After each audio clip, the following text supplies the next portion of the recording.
This video is going to focus on the character Catherine and talk about some of the key ways she changes in the text.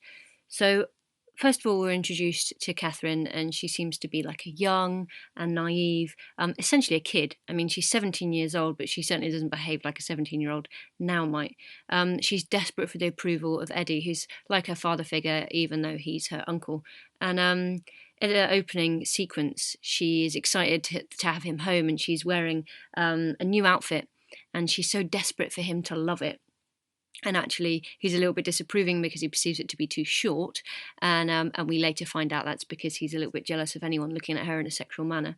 And she's almost in tears because she's so unhappy that he's not approving of her new outfit and not thinking that she looks nice.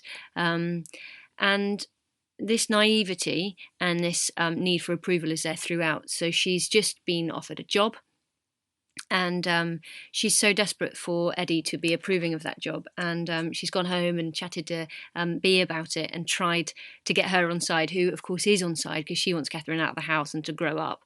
And it takes some real persuading for Eddie to realise that actually she's a grown woman, and that her leaving college and going to work is probably a good time to do it, and it's probably a good thing, especially if she's going to get $50, which is a lot of money in the time.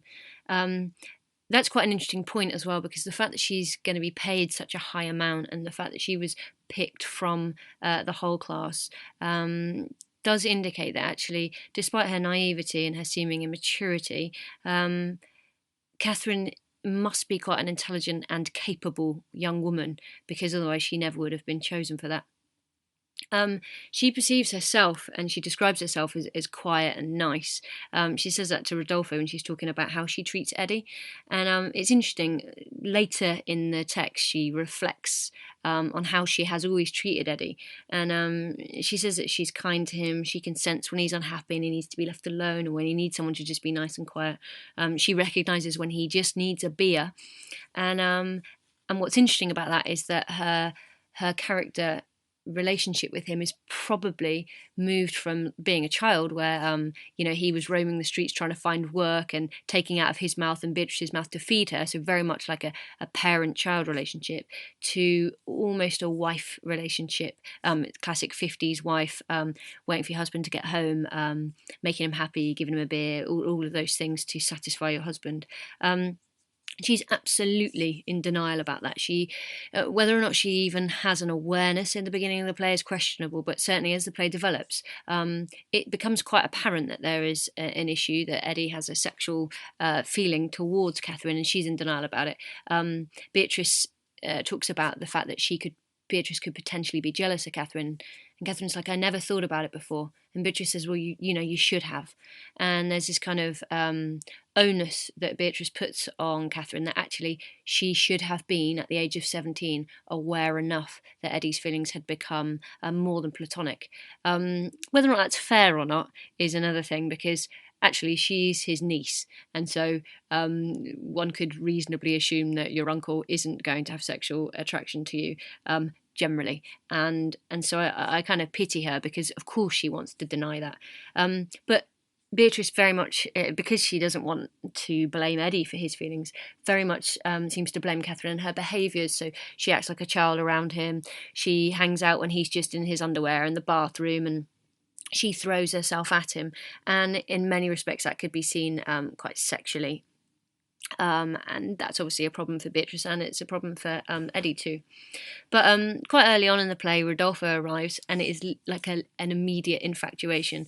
Rodolfo's got blonde hair, and that's so unusual for a guy at that time, because so many of the guys in New York were from Italy, and obviously much darker, dark hair, dark skin, and so when Rodolfo arrives, and he's this really unusual looking guy, she's so fascinated with him. And then she finds out that he can sing, and she just says that he's terrific. And it's the first time she's defiant of Eddie, because Eddie clearly is not happy about the fact that Rodolfo is singing. And already, just after a few moments of meeting him, she says, carry on, Rodolfo, it's terrific. And that's her first moment of real defiance. So already Rodolfo's managed to take away Catherine's loyalty to Eddie. And it's interesting because Rodolfo is the antithesis of Eddie. You know, Eddie is this masculine, traditional man who is a longshoreman, and then you've got Rodolfo, who's buying pointy, shiny shoes and records and cool jackets, and he's got blonde hair and he enjoys singing. So he is completely different. And I guess in a way he represents the new era as you're moving into the late 50s and early 60s. The idea of what a man should be changed an awful lot. And I guess as the younger generation, they're very much symbolic of that in the play.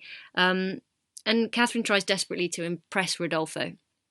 She comes in suddenly wearing heels, and Eddie tells her off and goes and tells her to change them. She comes back still wearing heels but slightly shorter, and again this is like a little bit of rebellion.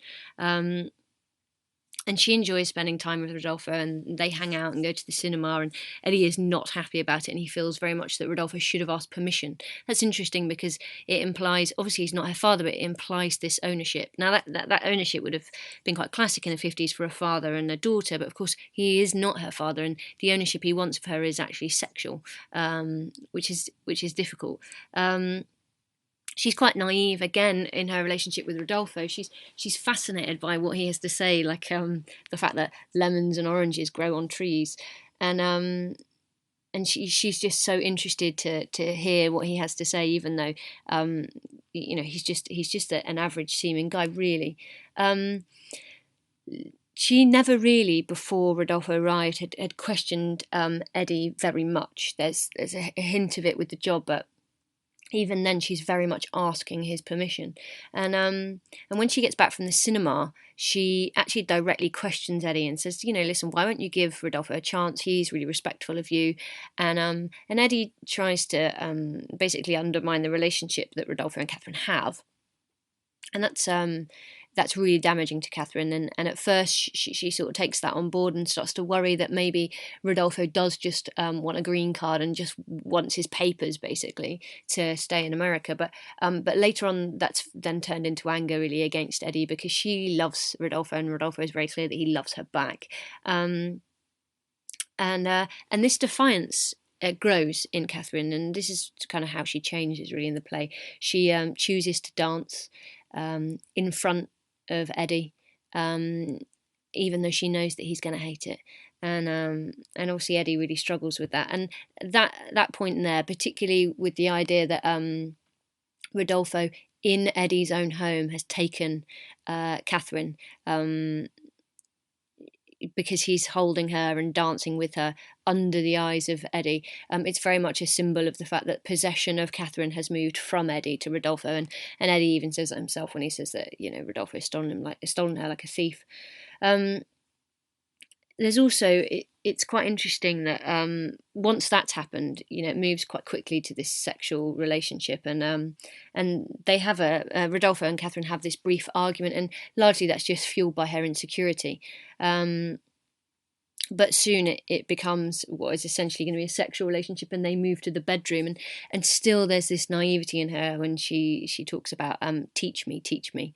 But what's nice about it is that Catherine is a compassionate character, because she says it's not so easy to just get rid of Eddie, and she knows by this time that his feeling for her is unnatural. She's certainly got a real inkling of it, but she is loyal to him, and that loyalty is certainly commendable, because his feelings are unnatural, and she recognises that he did bring her up, and cutting him out is cruel.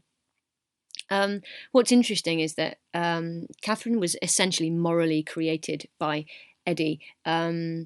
She is ambitious and she wants to do well in her job, and that's certainly been created by Eddie, ensuring that she was educated and saying that he was going to get her to be hanging out with a better class of people.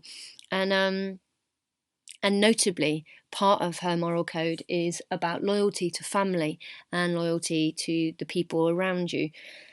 And this is shown through Eddie as well, when he talks about deception at the very very start, when he talks about Vinny, and the idea that if you tell on your family, then that's like the worst thing you could do, and you'd never be able to show your face again. And she's learned that morality from him. So when the story flips and suddenly he's committed the act where he has told immigration about Rodolfo and Marco, she's literally distraught, because where she's learned her moral code is from Eddie, and yet he's defied that moral code. And so she says that she's going to leave and she's going to marry Rodolfo.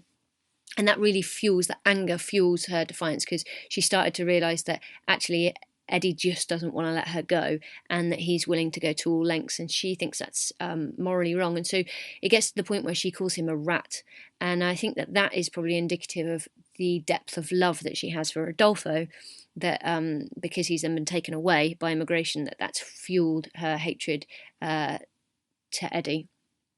But to Catherine's credit, she very much is a stronger character at the end of the text than she's at the beginning. At the beginning, she's begging for the approval of Eddie, and by the end, she's happily calling him a rat, and making it really clear that she thinks that he is wrong. However, she's also pretty dependent still on Rodolfo, and I guess that's just the classic young female 1950s character, because the reality is she would have been dependent on a man, and so it's almost like just some of that dependency and naivety is just transferred over to Rodolfo, rather than that she is utterly mended. And right at the very end of the play, Catherine does try to reconcile with Eddie, and again, I think that that's commendable. After everything that he has done, she still wants things to end positively for her and for him, and then obviously there's this tragic death of Eddie, and certainly Catherine could be seen as his fatal flaw, which is tragic, and I guess that's that makes a lot of sense. That's pretty much it for Catherine. The end.